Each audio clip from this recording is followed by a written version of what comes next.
வணக்கம் ஃப்ரெண்ட். இப்போ நம்ம ஏரியாவில் நிறைய மழை பெஞ்சதுனால நிறைய எக்ஸல் இந்த மாதிரி வண்டிகளுக்கு டேங்க் உள்ள தண்ணி போயிடுச்சு. அதனால் வந்து தண்ணி நம்ம சிம்பிளாக கொஞ்சம் எப்படி எடுக்கிறதுன்ட்டு இந்த வீடியோவில் பார்ப்போம். சரி, இந்த போல்ட்டு எந்தெந்த போல்ட்டெல்லாம் கழுத்துன்னு கரெக்டாக இந்த போல்ட்டு ஒன்று, இந்த மேலே இது ஒன்று, அப்புறம் அதே மாதிரி அந்த பக்கம் இதில் நான் யாருக்குமே இப்போ லூஸ் பண்ணி வச்சுருக்கேன். இந்த 4 போல்ட்டையும் கலத்துனா டேங்கு தனியாக வந்துடும். இந்த இதில் உள்ள கவரை வந்து நம்ம முதல்ல கலத்தி எடுத்துடலாம். அது எல்லாத்துக்கும் ஈஸியாக கலத்திடலாம்.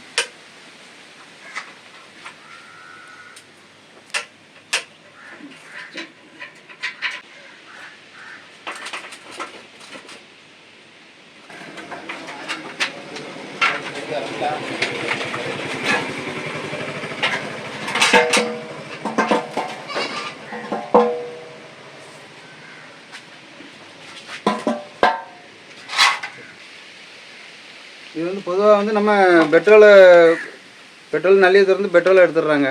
ஆனால் பெட்ரோலை எடுக்கிறது இப்போ ஒரு குறிப்பிட்ட அளவுக்கு உள்ள கீழே உள்ள தண்ணி வெளியே வராது. அதனால் நம்ம இந்த மூடியை திறந்து இந்த அளவு தெரிதா தண்ணிக்குள்ளே கிடக்கிறது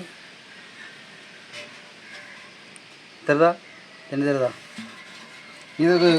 இதை கவுத்தாலுமே நல்லா பியூராக தண்ணி வர்றது தெரியுதுல்ல. கவுத்தாலுமே இதில் உள்ள தண்ணி எல்லாமே வராது.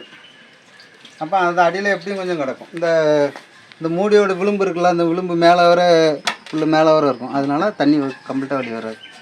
இதுக்கு நம்ம ஒரு துணியை உள்ள போட்டு ஒத்தி எடுத்துட்டோன்னா எல்லா தண்ணியும் ஈஸியாக நல்லா சுத்தமாக வந்துடும். சைடில் உள்ள தூசி முதற்கொண்டு வந்துடும். நம்ம இதை கலத்த வேண்டிய அவசியமே கிடையாது.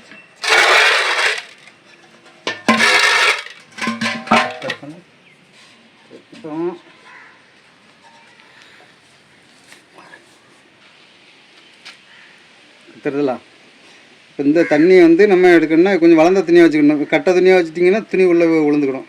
சும்மா துணியை மட்டும் உள்ளே அமுக்கினாலே இப்படி சைடாக வச்சுக்கணும். இப்படி நேரத்தில் அப்பயோ எப்படியோ வச்சுருந்தீங்கன்னா தண்ணி எடுக்க முடியாது. இப்படி தலையில் தண்ணி இந்த முக்கில் கிடக்கிற மாதிரி நீங்கள் இந்த பொசிஷனாக வச்சுட்டிங்கன்னா துணியை சும்மா உள்ளே அமுக்கினாலே துணியில் தண்ணி விழுந்துடும்.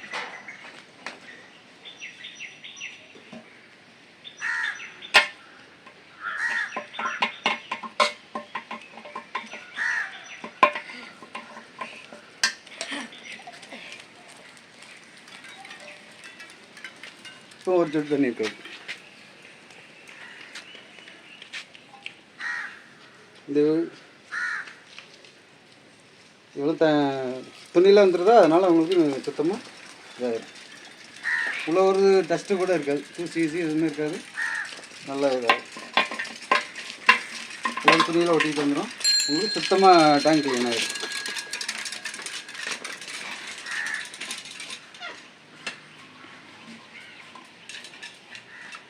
பாருங்க, நீட்டாகிட்டு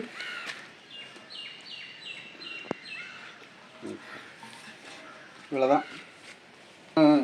இப்போ டேங்கை மாட்டி பெட்ரோல் ஊற்றினீங்கன்னா அதுமாதிரி கார் பெட்ரோல் வந்து கீழே உள்ள இந்த கிண்ணத்தை மட்டும் லேசாக கலத்தி 4 ஸ்க்ரூவையும் கலத்தி எடுத்திங்கன்னா இதில் கொஞ்சோண்டு தண்ணி இருக்கும். இதில் 4 ஸ்க்ரூ இருக்கும். சில கார் ஃபில்டரில் வந்து 2 ஸ்க்ரூ இருக்கும். நீங்கள் இதை மட்டும் கலத்தி தனியாக எடுத்து இந்த கிண்ணத்தில் மட்டும் இந்த கப்பில் மட்டும் தண்ணி இருக்கும். அதை மட்டும் கொட்டிட்டு கொஞ்சம் அடி வாங்கும். மறுபடியும் ஷார்ட் ஆகுறதுக்கு ரொம்ப நேரம் அடி வாங்கும். ஆனால் அடித்து ஷார்ட் ஆகிட்டுனா ஒரே புகையாக தள்ளும்.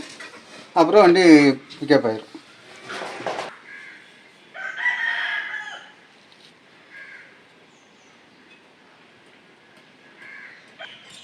உள்ளே கிடந்த பெட்ரோல் பார்த்திங்கன்னா உங்களுக்கு தண்ணி அடியில் உங்களுக்கு லேசாக தெரிஞ்சிருக்கும்.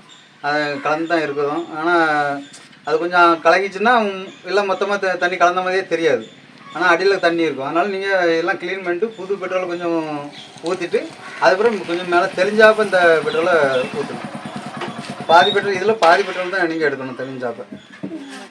இதை டேங்க மாட்டிடும்.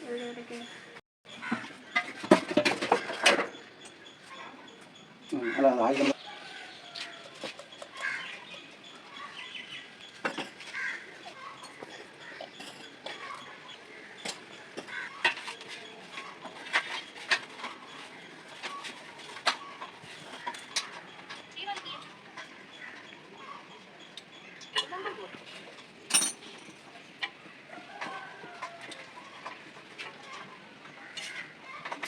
சரிப்பா